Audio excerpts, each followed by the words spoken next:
Welcome to my Pop Culture Significance, a show where I share my last week's pop culture indulgences as a way of trying to be well adjusted with people my age and not be a young person with an old soul.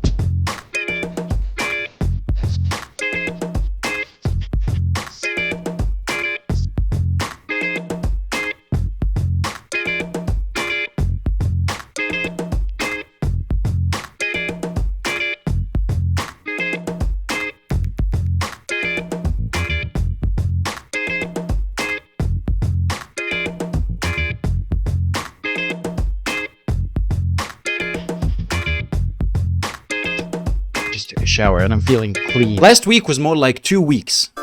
Or 3 weeks. I traveled a lot in those 3 weeks, and during my travels, there were a lot of new music discoveries. Let me take my breath. Fucking dancing, man.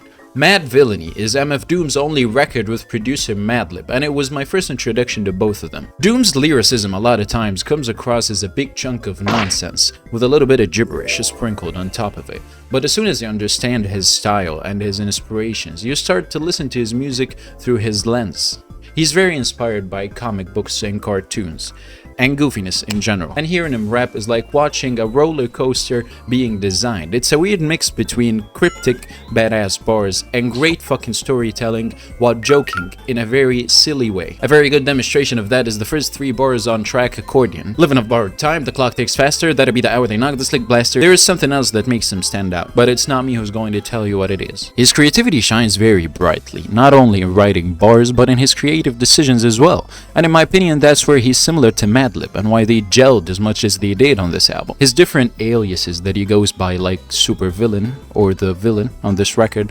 alongside of King Ghidra, Victor Von, which is a name he released a bunch of music under that's more experimental and less formulaic to his own formula, and the fact that he only talks about himself in third person, all of that gives off a comical vibe, which is embraced by Madlib, who did something similar by creating Yesterday's New Quintet, consisting of 5 people, which are all him. Or Quasimodo, another character he created with a high-pitched voice because he's shy of showing his real voice. Track Bistro functions as a little skit where he welcomes the listener to Bistro Cafe Lounge. He goes on introducing Madlib, Yesterday's New Quintet, Quasimodo, Victor Von, and all those made-up characters on it. This album has many highlights because of the attributes aforementioned, but to highlight a highlight, I want to talk about how in track Meat Grinder he talks about his encounter with a schizophrenic whore, and how he's being a hopeless romancer with her. This exhibit A for how fucking crazy his writing is. Also, track America's Most Blunted. What I want to comment on is something he said in an interview about Madvillainy. He said that Madlib gave him a CD with all the beats on it, and he started figuring out which bars fitted on which beats. But in America's Most Blunted, it was an already finished instrumental track, so he wrote his bars from scratch to fit the already established theme by Madlib. So that is a testament on his versatility in making music. However, that was not his first rodeo. Operation Doomsday is his debut album, and it's written and produced by Doom himself. Doom's production is mainly soul loops and cartoon samples, and they're very easy to pick up on. That's why on Madvillainy I assumed that any skits or loops of weird noises in Madlib's production was Doom's touch,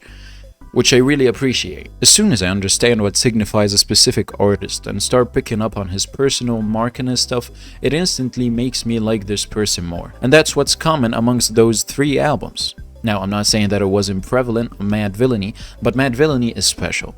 It got its own vibe that's somewhat similar to the rest, but not quite. The comic book influences are shown here in great length, with the album being 19 tracks, 5 of them are skits about the comic book character Dr. Doom. I love that on tracks Tick Tick and Who You Think I Am, Doom just sits back and let the features carry the lyricism while he carries the production. It's such a subtle thing, but tracks like those, especially because this was his debut album, give me a sense of, he doesn't feel like he wants to jump on every track. And that's cool. I don't know the word draws.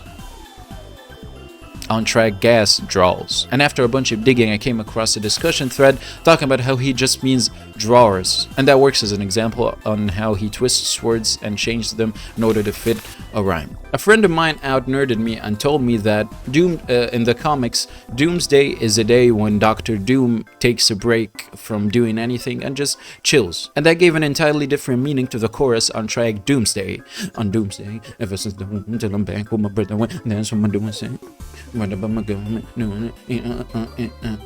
And apparently Doomlay here is not just his last name. It's supposed to be a wordplay of Doom will lay.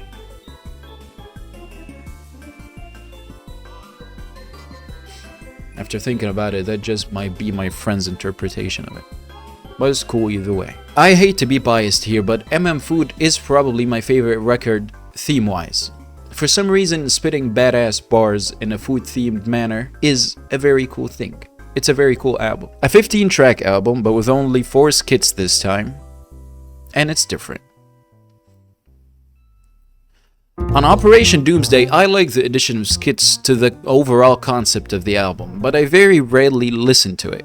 I appreciated the idea, but I didn't enjoy the listen. Here, the skits are a lot more cooler in concept and have much better instrumentals in the background. And that makes them a hell of a lot more fun. Like track Gumbo, for example, that's about edible food wrappers. On track Poo Putt Platter, I recognized the beat. Why did I recognize the beat? Because it's used on Joey Badass's 1999 track World Domination. So I did a little digging and found out that Doom contributed to the production of 1999. And on his instrumental album Special Herbs, there's a track called Penny Royal, which is also the name of a track on 1999 that uses that instrumental.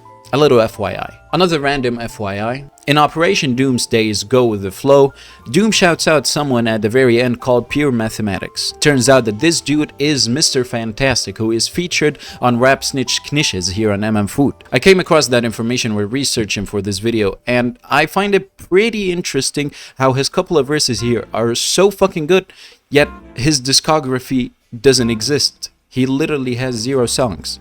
It's weird. I have a take that might be a little bit weird.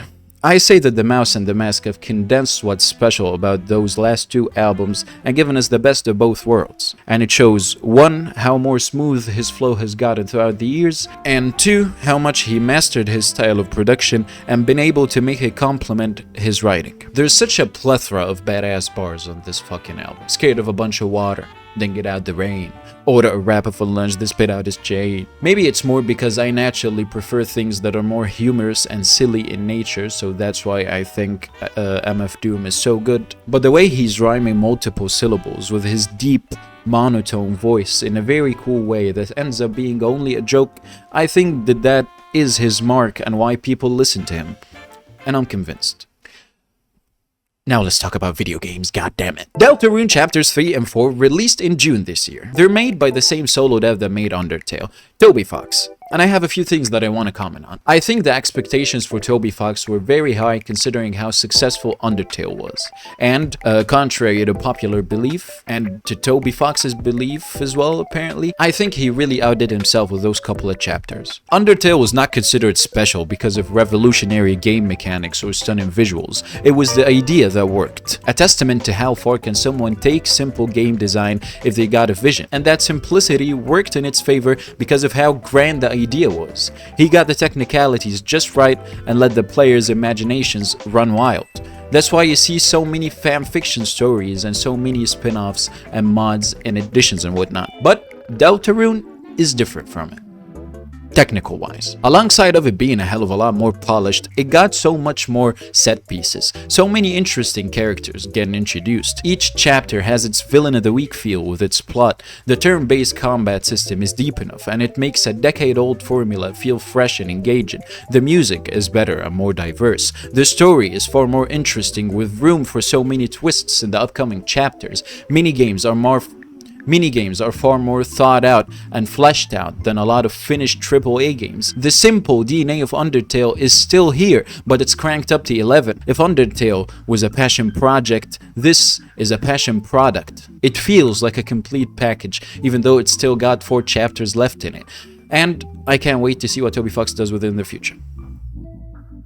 Now, I probably will talk about Hollow Knight, Silksong, and 1 or 2 more episodes of my pop culture significance, so bear with me. I'm 8 hours in it, and I want to spread out what my observations are so far. With the game's difficulty being under a lot of criticism, I want to say that I think it's a very smart decision, and it shows understanding of the concept of making a sequel to a video game, and understanding of how to satisfy your fan base while being true to yourself while doing so. People who play Metroidvanias are mostly in it for the exploration and the somewhat fun combat, but Hollow Knight made it fit under the subgenre of Souls-likes. So it wasn't a good old Metroidvania anymore, it was new, and following up to something innovative needs you to be more innovative, and that's where the difficulty comes in play. Yes, I'm having a fucking hard time with it, and I beat Beastfly after 15 to 20 attempts approximately, but that's the fun of it. The difficulty is one thing though. This game is giving me an Expedition 33 level of deepness with its upgrades, which is never a bad thing, especially in a game like this, and it makes for potentially tons of builds. Also, I'm yet to delve deeper into the crafting. I still don't know shit about it because I need to get more money, and that works as a segue to my only criticism of this game. It's very unnecessarily difficult to get rosaries, and it makes farming for money a bit tedious and very repetitive. Maybe on the long term that wouldn't be the case because the combat does get more fun as I play, but it's my only criticism so far. I'm loving the quests, which serve as both main and side quests, depending on if you want to complete the game or not, which I do. I will 100% the game. That's all I have to say. I hope you had fun, because I sure did. I've successfully indulged myself in pop culture, and I hope you did too. Thank you very much for watching me. I really appreciate it. If you enjoyed this video, I'd encourage you to subscribe. It really helps. And press that bell to not miss any future similar content.